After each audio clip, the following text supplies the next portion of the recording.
AD2L League of matches some friends of mine have played last night that they didn't. I think it was like last minute scheduling. Didn't get a cast in, and I've got some free time today. I could either play some games, but I've been playing a lot lately and had some frustrating games. So I figure I'll cast these two. These are replay casts, so I kind of know what happens. So there's a little bit of hindsight to me talking about this, but yeah, this is kind of unavoidable because I'm the kind of person who has to peak. So I am going to get started here in the draft. I'll probably speed up through the draft and then just go regular speed during the rest of the game, just because draft kind of the slow part of Dota games. So it looks like we're good. So here we go. Radiant team ban. This is the AD2L under 4.2k. So everyone's under 4.2 party and solo MMR in this league.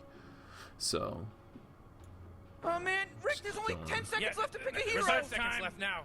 Oh, dire team ban. Radiant team, you gotta pick him right. Let's just go settle 2 times speed for now. And our first bans are Crystal Maiden and Axe, 5 seconds, Morty. Centaur and OD. Those are all very strong pub heroes, especially CM, Axe, Centaur, toppest tier in pros, but there's definitely the heroes that you see a lot. And OD might be just a targeted ban if they have a hero. I know most teams do a little bit of scouting. Dazzle first pick I don't particularly like. It's a little too fast. Let's go to 1.5. I don't particularly like the Dazzle pick first. It doesn't reveal a ton, but I think there are just other higher priority heroes out there.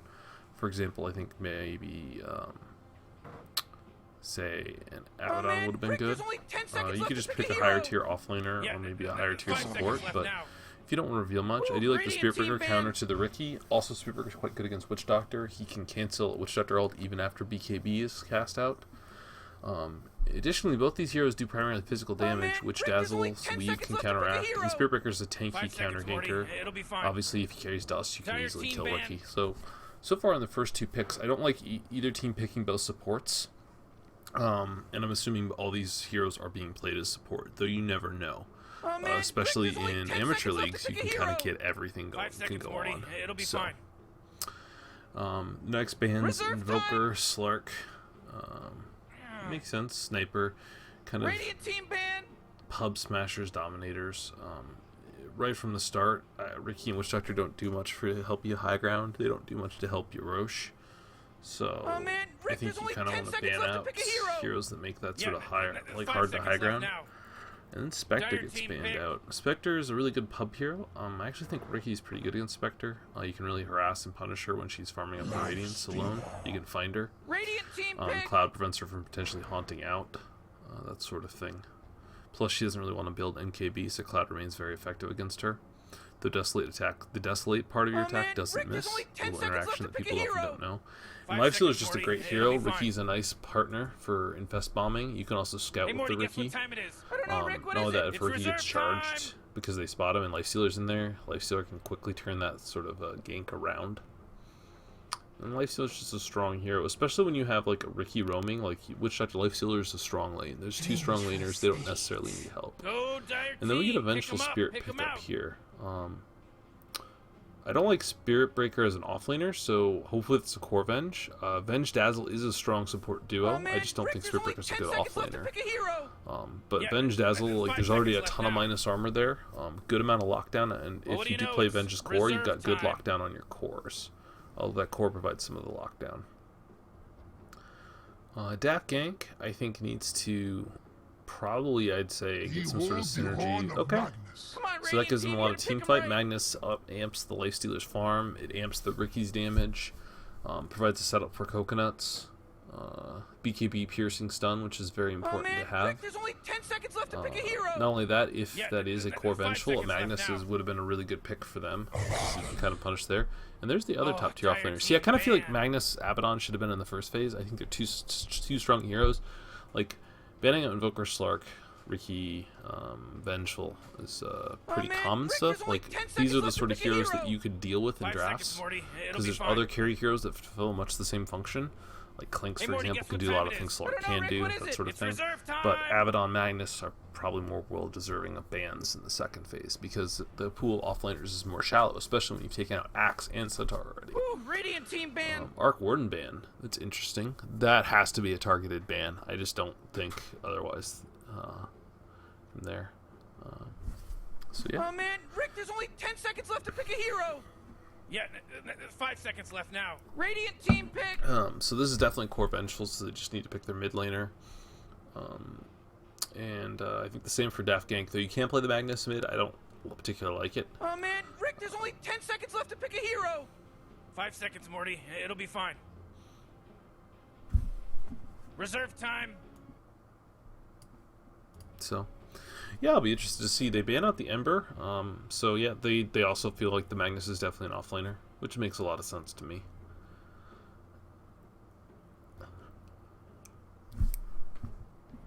They might be taking up all this time. Let's speed this up a little. It's the classic, you use up your time to talk things through. So. Oh man. Shadow Fiend. Okay. Pick 'em up. I really like this minus armor draft. You got a tanky frontliner, you got a tanky support to kind of stun out. You got stun on your core to kind of make up for the deficiencies of the Abaddon. Oh man. Plus a Rick, swap there's to only save 10 the seconds SF left to when you're pick a sieging hero. potentially. I really like that. 5 seconds left Then now. meanwhile, now you just need a mid laner who can punish the Shadow Fiend. The scary thing is you have picked a Reserve Riki time. into a Shadow Fiend. Or Shadow Fiend into a Riki. Already a built-in lane harasser. So if they get a lane dominant mid, you could really have the Shadow Fiend fall pretty far behind. Shadow Fiend can definitely recover by just jungling it up, but Riki's excels at finding him. And Lifestealer just comes online very quickly and can just destroy Shadow Fiend, because so much of Shadow Fiend's early online is how powerful his raises are. And Rage kind of deals with that. And then once Lifestealer's on top of SF, he has no escape until he has a Force Staff up, or a Hurricane Pike, or a Shadow Blade, something to get rid away. And they end up picking up a Quap. I actually really don't like Quap in this lineup at all. Quap is not that great against Spirit Breaker or Venge, honestly, because Venge gets pretty tanky, and in this time it takes one stun. If she doesn't blink to join it, she's dead, or if a Spirit Breaker charges an altar, she's probably dead if anyone else is doing damage to her. So Shadow Fiend Quap's a very classic matchup, and the Quap can definitely punish the Shadow Fiend, but if you don't do that, Shadow Fiend just ends up farming faster than you, and just naturally in the nature of the way he farms faster than you, and just kind of outscales you. I mean, Presence of the Dark Lord, the minus armor aura, is great, and the fact that he can just kind of sit there and be tanky and pop BKB and do whatever he wants in the fight against the Quap if she doesn't burst him. So, alright, looks like my settings.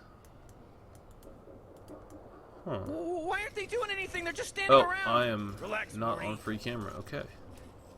Yep, looks like my settings are good. Yep, okay. We've got my settings set up. So let me get rid of this. And just looking at it. So it does look like it's the core Vengeful, because, like I predicted, because Dreams is their carry player. Burrito's their mid. And it looks like they're going to be running some sort of duel lane. And Mungo has already started out with a Dust of Appearance and a Stout Shield, which means that the Dazzle pretty much bought everything. And Dazzle bought everything, including a Sentry. So, probably going to give that to the mid SF, I imagine. And they're just kind of posturing up, trying to get a ward out while Riki scouts. Other than that, no real aggressive movement. Magnus isn't even trying to place a ward. Looks like Witch Doctor has them both. Nope, Riki has one. Yeah, so Riki's just looking to scout. Oh, he gets dusted up immediately. Wow. Yeah, that is... Did they put down a sentry? No. I guess they just walked into him. Went. Witch Doctor's Stun should save him, though. There's no charge up and the dust runs out. So you end up expending the dust for a little bit of harass on the Riki. It does take a lot of his HP pool, but... Oh, there's that pesky horn. Which sucks for him, though. And he didn't get that ward down. Nor was he able to steal Bounty Rune. So they just traded Bounty Rune so far. Like I said, I'd have to go back. I'm guessing that they walked over the Riki, or they just guessed. If they guessed, that's kind of a really bad play. If you just kind of like if you were trying to walk around and you ran into him a little bit, because they can body block you or invis, that's a pretty great play. So, yep, Shadow Fiend starts out with the Sentry. I don't like placing it like there. I think it's better to place it on the high ground. It gives you an advantage, potentially, to avoid a D-ward. I do like the salve out of the Quap. There's no salve coming out on Brado. which is not great. Quap can definitely, once you see this, Quap probably should be trading very aggro, but looks like she's focusing more on last hitting and denying, which I don't think is how you play this lane, though I honestly am not a Quap player, so I could not tell you. Looks like we got a charge up top already, and Quap is going to double wave the SF, which could lead to a kill there, potentially. Meanwhile, Mungo Old Man is just kind of running around, and Ricky's looking for a courier snipe, but no courier's coming a little bit. But Quap is almost level 2. She is level 2 now, so potentially she could get a kill here, especially if Ricky comes in. Yeah, they could dive him here, so this SF has to be very careful right now. Yeah, oh, they could blink on him right now and kill him, I think. He's still level 1, so this leaves you that window when he doesn't have raise, but now he's hit level 2, so now there's the potential for a counter kill. Oh, Ricky's going to go for the courier snipe, and he's going to get it with the salve that is coming in. Oh no! Oh, geez, The salve does get out, Radiant's courier does go down, so it's still a big deal. SF's not going to have his bottle. Oh, he misses the raise. Raise wasn't going to kill him anyway. Spiritbreaker charge might have gone through, though, if he'd been looking or had it off cooldown, but it doesn't look like he had quite enough mana. So, pretty good success from the Ricky. The Quap has got a lot more last hits than 9 to 4 denies. So this is the sort of dominance you need when you pick a Quap. You pick a Quap, you are saying, hey, I'm going to kick your ass in lane and punish you. And this is why I kind of expected the Spiritbreaker actually to sit mid. Like, if Spiritbreaker's just there with, like, a level 1 bash, she can just punch with the Quap, and it really makes it a lot easier, because SF can get a few more souls. Right now he's at 4. Quap's already got the bottle, and she can just trade with him very aggressively. She's actually even gotten 2 points in the dagger build. And SF does have his level 2 raise, though, so he can start using that to get some last hits, and it's just recovering. And Spipper is looking to babysit right now, but he's only level, he still doesn't have enough mana for a charge, so it's kind of hard for him to do much. He does hit level 2, though. That's a pretty big key there. He goes and charges up top, though. Don't think this would... Oh, no, he walks into the Abaddon. This might be the first blood here. Yeah, this is going to be the first blood. No way Spiritbreaker stops for that. Boom. And there's the first blood. There's a TP up by the Ricky. I don't think they're going to get a counter kill, though. Abaddon's very tanky. He's level 3 with a poor man shield, and Spiritbreaker naturally with the Stout is so tanky. Meanwhile, at mid, the Quap is being really aggro into the SF, trying to trade with him. But she doesn't have any points in Scream of Pain, so there's not a whole lot of burst here. So just a lot of harass, though. But SF's now out of regen. Does have the bottle money is coming. She should be able to kill him here. Yep. Oh, nice raise. Fairy Fire's out, but is dead. Solo kill for the Quap with solo XP. Spiritbreaker should get the kill. Oh no, the blink came off cooldown just in time. Quap's going to be able to go Shrine up now without much fail. So, pretty big swing there. So, Dire's pulling ahead nicely. The SF's been shut down pretty hard, even without the Ricky being present in lane, and that's a pretty big deal. So, overall, the Magnus is getting about the same as the Abaddon, so far things are going well. He hasn't really gone for the... He's trying to stay in lane. I kind of feel like he, at this point, could easily be jungling. Yeah, the Dazzle could then rotate, but you've got strong lanes otherwise. I think you just got to try to get as much as you can here. He's only level 3. To the bench is level 4 and only 7 last hits. Meanwhile, Abaddon's just running around stealing a whole creep wave. It looks like they single pulled this, so it was going to be a double creep wave anyway. So Abaddon's going to get a lot of XP under tower. Yeah, he's just going to tank up here, collect all these last hits, and be very happy about it. Lifestealer continues to farm away, though. In mid, SF's starting to catch up, though. This is the whole thing. You kind of got to keep the pressure up. The thing is, yeah, SF walks up. He doesn't have boots yet. He doesn't have his bottle yet after the kill there. I think he's going to go down again. Yeah. I think she's afraid of being charged, but she is not being charged. She's already got the raindrop up. Another solo kill. Downside of this is she does have to go back after this kill, but Ricky will happily collect some experience and last hits here, which is a pretty big deal for a support Ricky. Definitely helps him out. So yeah, overall, the lanes are going pretty much the way Daft Gank wanted to go at this point. The real key is when the Lifestealer comes online, can they just fight and take it too? Because the Venge comes online early too, and they have a lot of minus armor, which kind of plays into Lifestealer's weakness to actual just raw physical damage. So I think it comes down to how well do their Naix bombs. Like, it's all about the initiation for them. Do they actually get the clean kills, or does the Dazzle keep the other core alive? And that's kind of how you can go from there. So far, the Riki hasn't really done much useful. He got the Courier snipe, but that's really it. So, you know, it is what it is. Meanwhile, SF's just decided to go to the jungle. He's died too many times. He does have his bottle now. That will help him. And this is kind of what you got to do. Once you get behind on a Shadow Fiend, like, he's level 5. The Quap is, what, level 6 now? So you're a full level behind, half level behind the Quap. And there's not much you can do at this point. She just has too much kill potential on you, especially without a sentry being provided to you. So you just got to raise out the waves and go from there. And Quap knows this. She's looking for him. Got full mana. Could easily go for this kill, but it's a little tricky. And Burrito, yeah, he's just gonna. You got to raise out the wave. There's nothing else you can do. It's the dagger on him, but yeah, he knows. Level 6. This is just the power peak. Like, a lot of mids get this huge power peak at 6. Shadow Fiend kind of gets a power peak at 7. It's 5, 7 when he gets level 3 and level 4 raises. But it's not the same sort of burst fight potential as the Quap. He still does have his Shrine available to him, so he should be able to just spend as much mana as he can to push out waves and just continue to jungle it up. That's all you can do. Quap is now, you know, a decent chunk ahead of him, and will continue to be so. But if it turns into a passive where she farms lane and you farm jungle, you're going to be fine. Now some casual Riki harass. This SF might be dead, and he just gets picked off with the jungle. And this is what I was talking about with the Riki kind of is good against this sort of thing.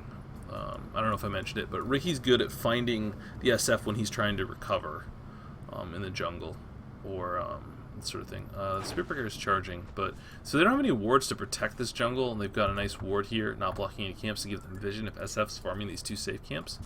So overall, I really like what Daft Gank's doing. They are only up a little bit though, and I think it's mostly, yeah, overall their Magnus just isn't getting quite as much as the Abaddon. And I feel like this Quap could be rotating more. She's very heavily focused on farming right now.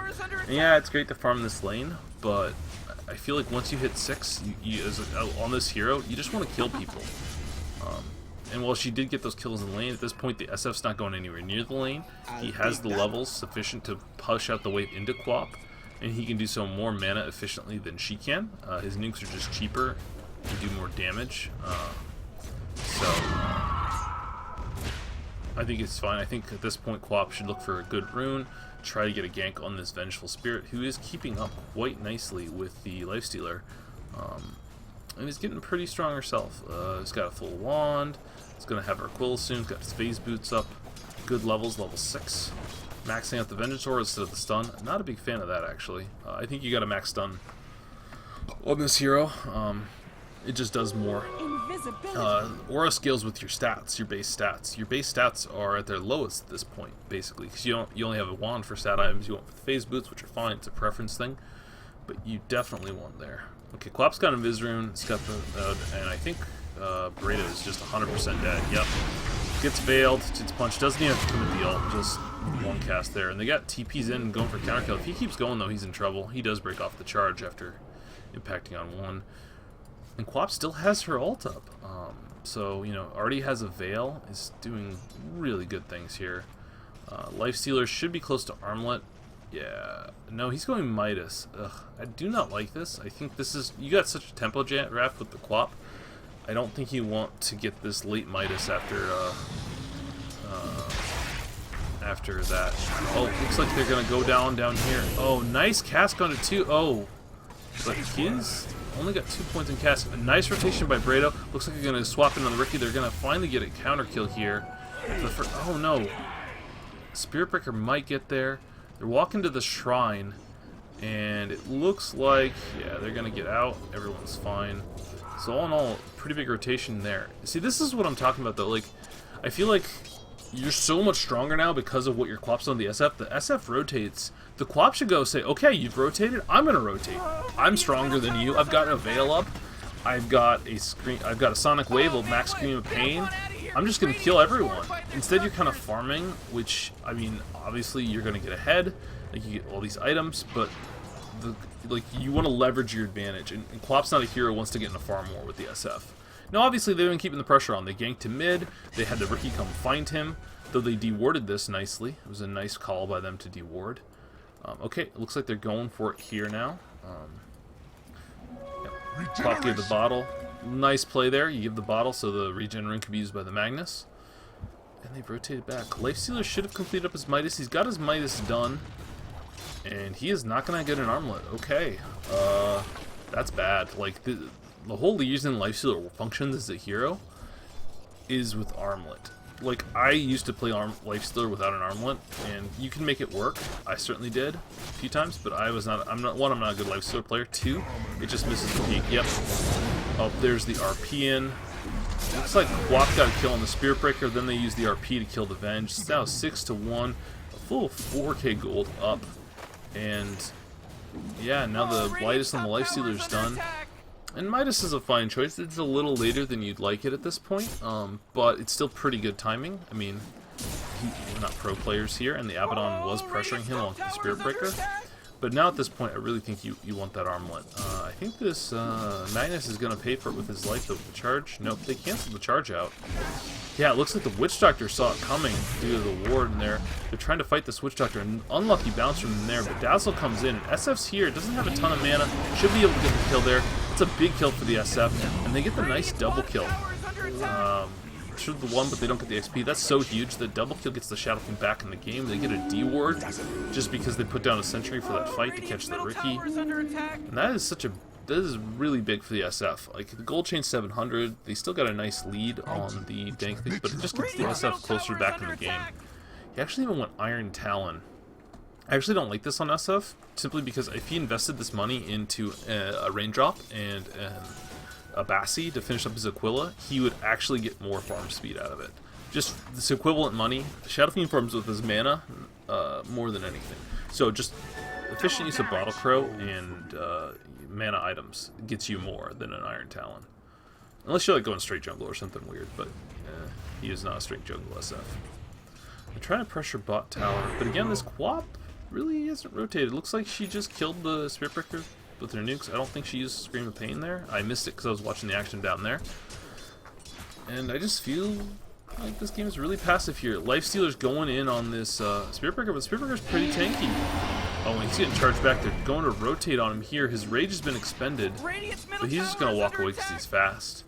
That's one of those things where, like, if he has the armlet done, like, he's got 1500 gold. It's not quite an armlet, but if he has the armlet... Oh, and bot lane, they pick off Dreams again. Did they use the RP for it? I missed it. Yeah, it looks like they RP'd him. 3-man gank, RP. They're getting so much work done with this Magnus RP. Yeah, they just RP. Just went on him. However, Abaddon has also finished up his Midas, working on his phase boots now soon. So he's quite a happy boy with more farm in there. And meanwhile, mid, this SF is so much trouble. Oh, but the Dazzle's here. And I think this is going to be okay. The Shadow Fiend's going to be okay. Yep. Didn't quite do the math on the damage properly. He's going to take quite a bit of damage, but still lives with 150 HP. The Raindrop plus the Strength Treads really did save him there. It's the first Sonic Wave, I believe, of the game. Ends up not being there. It does at least force the Shadow Fiend back. So really we're just kind of waiting for the carries to get in on the action. The supports have been rotating all around. Abaddon is really a team fighter. He's just been absorbing and being a tanky guy who can farm in dangerous places. Oh, he gets skewered back, but level 1 skewer, and it's an Abaddon with an ult. And he doesn't even care, he just walks away. Yeah, this Lifestealer is getting close to Deso though. Once he has Deso comes online, I think the pressure is just going to amp up on the no TP here from Gank Squad.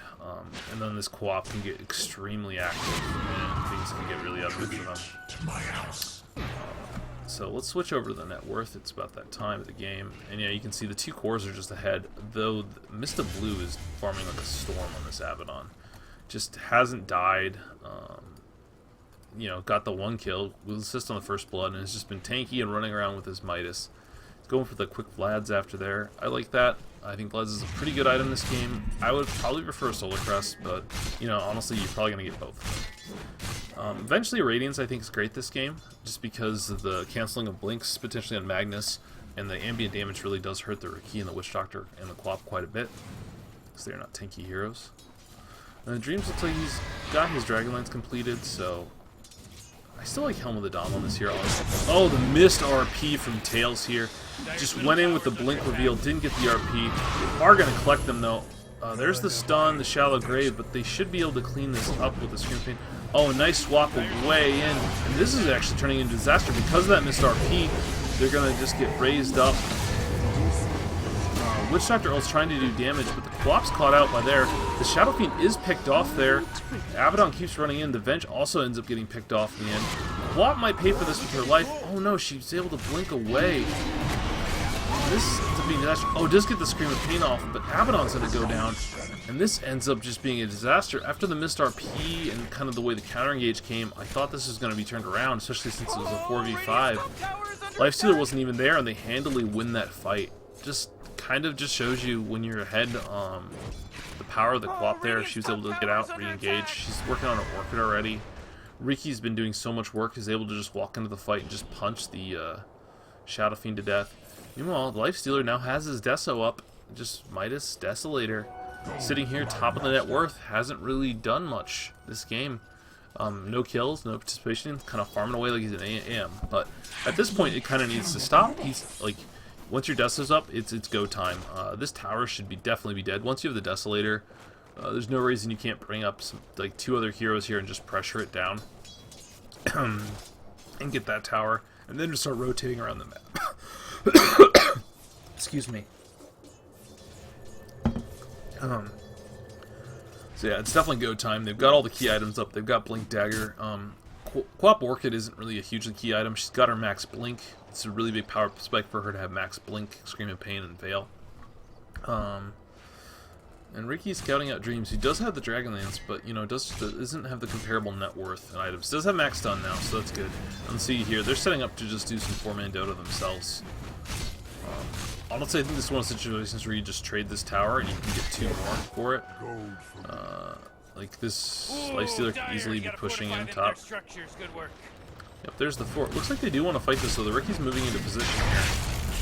Yep, there's the smoke cloud. They forward up, but nope, they're just kind of sitting around. I think they are just going to engage for the trade. Yeah, Lifestealer's easily going to get this tower. They've used the fort. Are they just going to keep going? They get a sentry down. They're going to catch up this Riki. Oh, there's the RP. There's the Screen of Pain.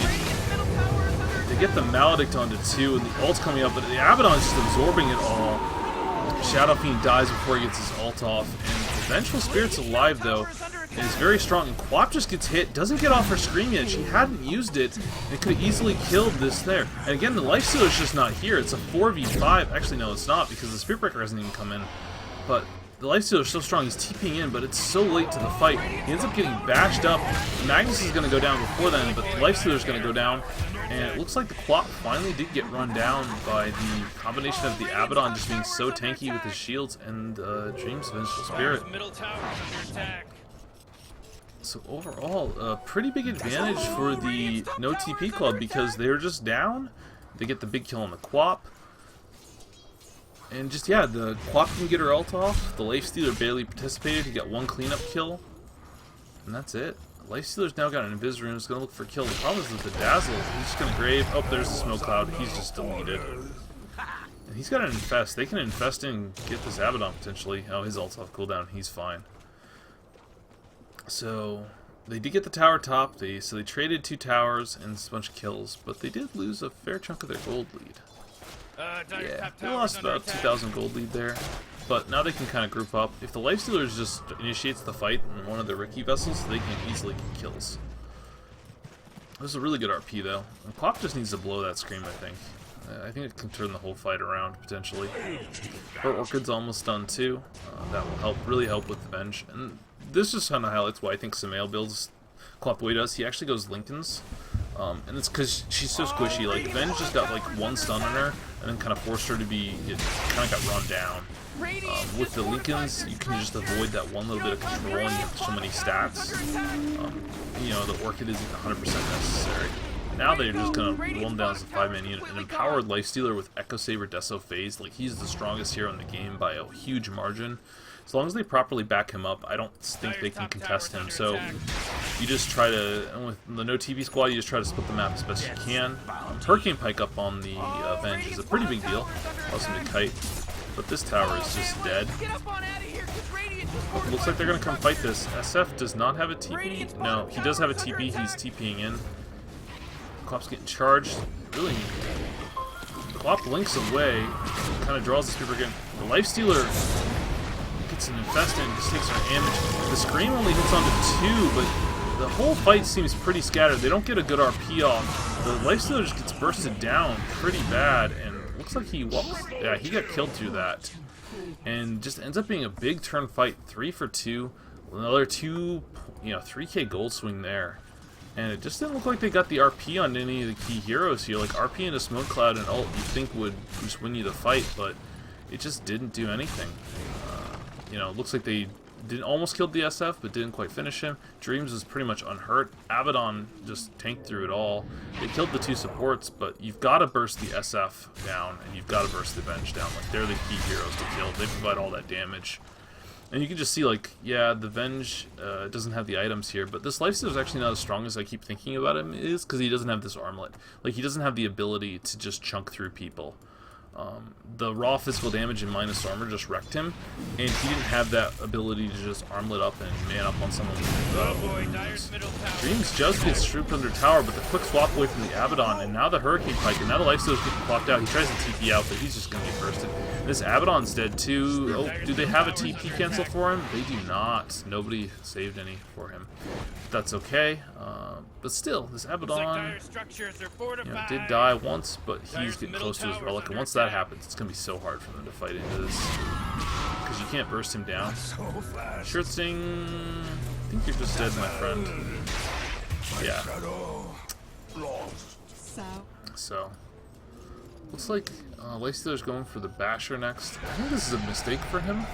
I think at this point you just got to get armor. Like, the Venge Aura, Wave of Terror, like all these things, you just need armor to tank up. With only 6 armor, if you're fighting near the Shadow Fiend, you actually just have no armor. And as soon as you hit 16, you're going to have 0 armor anytime you're within hitting range of the SF, and that's just not enough to allow you to survive through Avenge's right clicks, plus Abaddon's potential. I do love that he's actually going to use this aggressively. I think a big part of the whole reason that fight went bad is the Spirit Breaker charged in and kind of messed up the setup there on the Quap, and the Quap's the one hero that really can't handle being charged. She doesn't want to be stun locked that long. Dire's top tower is under attack. Oh, there is a scan. They ping it out. They see it with the ward and the sentry. So I like this Infest Bomb play, but the problem is they need to have other heroes here to think. Oh, Abaddon just running down this Witch Doctor. Poor Witch Doctor's literally pinned in there. Abaddon has a TP though, so he can kind of go aggro here and just TP out without a cancel. He just TP's out now. No, they've got RP to deal with him. There's his ult. Oh, you should just RP him. RP him. Oh my goodness, he uses the RP after the TP is completed. What a huge misplay. It's the hesitation here, but the Abaddon's actually the most farmed hero by a pretty decent margin on the Radiant side. Meanwhile, they're just pushing mid here. Ooh, that hurts so much. Aggressive swapped in on the Ricky comes in. The Infest play comes out, but it's just not doing much. And then the Lifestealer, like, he gets hit and then he just runs away. Like, once you're in as a Lifestealer, you kind of gotta go. And then this is unraveling very quickly for the Gank squad there. Lee is already down to 1.6k, and it feels like because, and effectively they're down because, 2k of this Lifestealer's net worth is invested in this Midas, which will pay off in the future. A nice caster there, but yeah, Quap's gonna blink out. But they're down 3 heroes, and there's 5 up here with the Dazzle and the Abaddon Sustain. There's really not much they can do.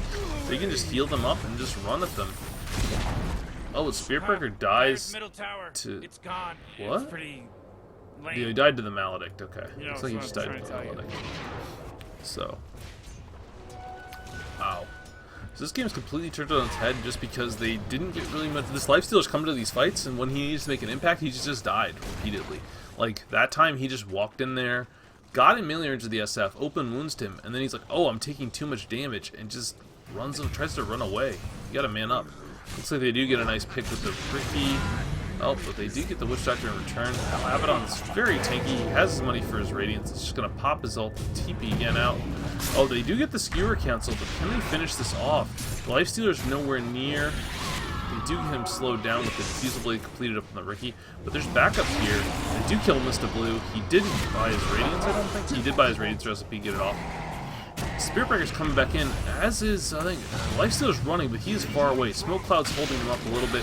Looks like the Spirit Breaker's going to get bursted down pretty quickly. They do get the counter kill here on the Riki, but they should be able to run down Dreams at this point. Yeah. Oh, they missed the skewer, but then he gets kited out. But Open Wounds is up. Oh, there's the nice swap to get himself away. The Infest to come in, the Dazzle gets bursted down, but now they're on top of a shrine. They're still healing, but the chase continues to go on. They had RP here. Oh, nice Shadow Fiend ult does an immense amount of damage. Abaddon not responding yet. Lifestealer just is getting out man-fought here. Without the Open Wounds, the Vengeful Spirit's just so tanky, combined with the damage reduction from the Shadow Fiend ult. Just means he literally has no armor. Yeah, Venge has 20 armor right now. Minus the, even from the Deso, he's minus 5. Meanwhile, Lifestealer had 6. Plus, he was near Shadow Fiend and got Wave of Terror. He's actually at a huge armor disadvantage. And that's where Lifestealer is actually really vulnerable, is to these minus armor strats. So, I think it's just showing a little bit of poor itemization by him. If he'd gone like a Solar Crest or a Plate Mail, he could have won these man fights. Or if he just had an Armlet, because an Armlet provides 7 armor when you have it on. That's why one of the reasons Armlet is so strong, why Armlet heroes became meta again, is when they added that active armor component. So you get 12 armor from the Armlet. It's kind of just how the hero functions. So up here, now the No TP Squad is solidly in the lead, and with their draft, they have some serious snowball potential here with the core Venge and a Shadow Fiend who's, once he gets BKB, it's going to be very difficult to deal with. He has his own BKB and a Hurricane Pike, can kite out the Lifestealer. If they don't get a good RP now, they can just outfight them. And this SF's complete in the game. He's already had a Quap now, and that's only going to accelerate, especially with this Quap's build. She's trying to go Ags at this point, but Ags is a nice farming tool. It doesn't really help you win fights enough. I'm not a huge fan of Quap. And Lifestealer's finished up his Basher, so maybe if he gets the nice Bash procs, these man mode and fights would turn around. But he really needs to be empowered and get the RP off. And they didn't have an RP through that whole long sequence of fights. Oh, but they got a nice charge onto the Magnus. I think he's just going to get bursted down. Oh, they catch out the Witch Doctor, just blow him up. Yep. Now, the superior vision of the Radiance becoming apparent. They're going to catch out the Riki. They can just stand in this ult and absorb it. Yeah, Riki tries to run away, but he's not going to make it. Now the Quap's going to get charged, and I think they're going to lose a Rax here, aren't they? Yeah, they're down 3. There's no buybacks. Got a Venge Core with an Abaddon with a Radiance, who's level 20 already. Oh my goodness, the levels. The XP advantage is, yeah. This Abaddon's so fat. He is the third most farmed hero in the game. And he can just walk up safely with Weave, punch the tower, and now they just melt it. Dreams has finished up his Manta, so he has that additional stat items. This tower is just shredded, and they're just going to take this fully into Rax. This is what a core Venge lineup does. You hit this point at 20-25 minutes where you just take a Rax. You can actually do it earlier if you win your lanes, but they lost their lanes, so it kind of took them a while. But with that, they've taken a fully into Rax, they're going to clean up shrines, and they still can just take a Roche next. And RP's up, so they can definitely contest this Roche, but they have to move very quickly in coordinated fashion. They are pinging it out, they know what happened, I think. But this Roche is just melting. They don't have a Solar Crest, but they have Venge and the Wave of Terror. So I think they're going to get this on their SF. Yeah, they get on their SF before the Dire can even get there. If they'd all just TP'd and moved immediately, they could have gotten there, but they didn't do that. Now SF's hit level 20 himself, which is a pretty huge power spike.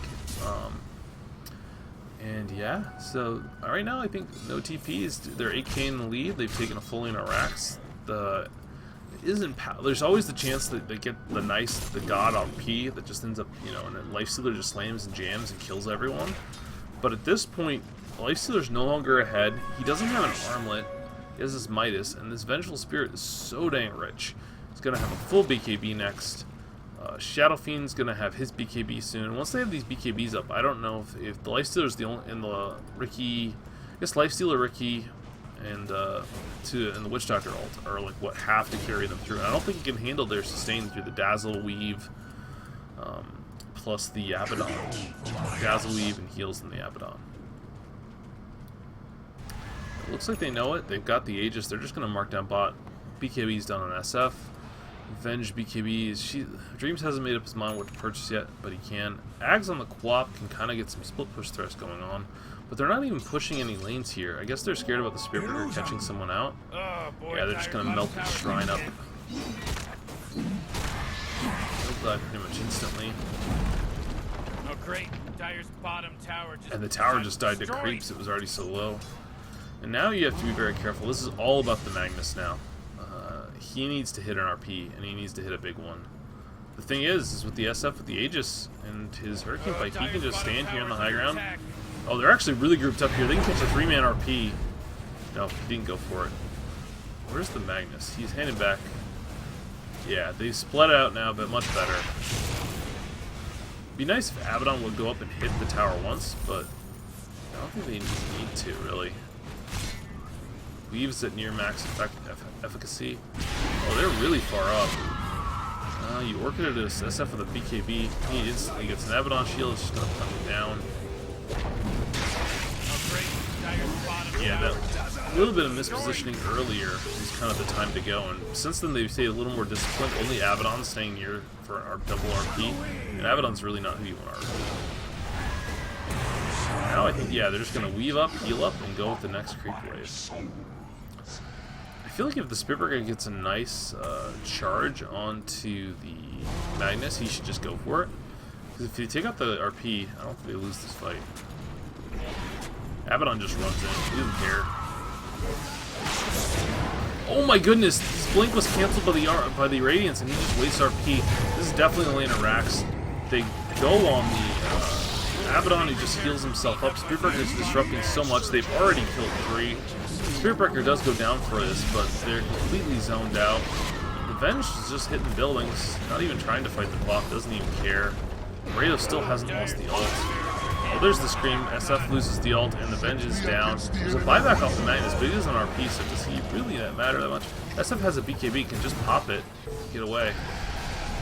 Oh, he just pops a Shadow Blade, he's fine. Mr. Blue's ult's going to be off cooldown in a second. He's going to get seared back. I think he's going to die here if they kite him out properly. Oh, Dream's illusions are providing extra Coconut Blast. Oh, but the nice SF ult. And oh, Plop is able to get away, but Witch Doctor's going to go down again. And they end up getting the Abaddon out, despite the illusions providing a handy body block for the Radiant Dire Claws. Now 2 full lanes of Rax down. I think this is pretty clear where this game's going. It's going to be a Game 1 win for No TP Squad. I was surprised at how far down they got. I saw they'd won 1 game in the series. I wasn't sure which game. I thought this was going to be the game they lost, honestly. But it just shows you, like, you can come back and just 2 team fights, they turn the whole game around. And yeah, the RPs just haven't been there. He used them to good effect for some solo pickoffs, but he's not done anything with them in team fights. They've just been 1 or 2 man RPs, hasn't caught in the SF in either of them in a while. Aegis is down, but now I think they just group up again. They've got BKBs on the Venge. Yeah, BKBs got done on the Venge. You know, already a decent ways to the Scotty. And again, the Slice Stealer's still not building any armor. He has 7 armor, and he just dies whenever like Venge or SF punches him. And it's like he wonders why. It's like, well, you don't have any armor, man. Like, what are you gonna do? So he's got his Abyssal Blade up though, so maybe he can get some burst, kill the SF before he gets off his spells or abilities. If he's hit before BKB, kill. Oh, there's a nice charge onto the Quap, silenced up with the Orchid. If he gets vision of him again though, they're gonna charge her again. I don't think he's gonna be able to get to vision. Oh, got vision of something. Oh, he just charged security. Again, the Orchid. This is just gonna be a baited fight. Oh, she uses the ult, managed to take him out. They're able to catch the Magnus though. Magnus is... I think he's gonna be able to blink away in 1. He's gonna be able to... Oh no, the blink is canceled. Nice Force Staff from Brado. Ends up picking him off. Well worth a trade there, because Magnus is already spent his buyback. Doesn't have buyback. Oh, Ricky manages to get the... Or no, Dreams gets the Witch Doctor again, who has the respawn talent, so he's coming back to life again. He has died quite a lot. But without the Magnus, I don't see how they hold this Rax. He's already spent his buyback. They should know that. They're up 16k. They've got a Venge core lineup with an Abaddon. So damn fat. and he's just gonna walk in. Witchhunter just walks into the Avalon. He's just gonna die. He's gonna melt. Yeah, the Shiva's gonna mean he's dead. There's their... Yeah, BKB is just popped. Flop just is dealt with, and now the Lifestealer just gets blown up because he has no armor, and this is just GG. Lifestealer bites back, but there's nobody left, and the racks are just dead. So that's it for game 1 of this series. I'm actually going to stop the recording here because I'm going to eat some food, and then I'm going to come and do game 2, and then we'll have a live game to cast with Flood Dota. So I think we had a few people watching it for a little bit, for the most part no one has, but that's not a problem. Hopefully the OTP squad or the Gank can watch this on the replay and enjoy it. So anyways, I will be back in not too long here. Pause this now, and I'm going to stop the stream for a little bit till I get some dinner.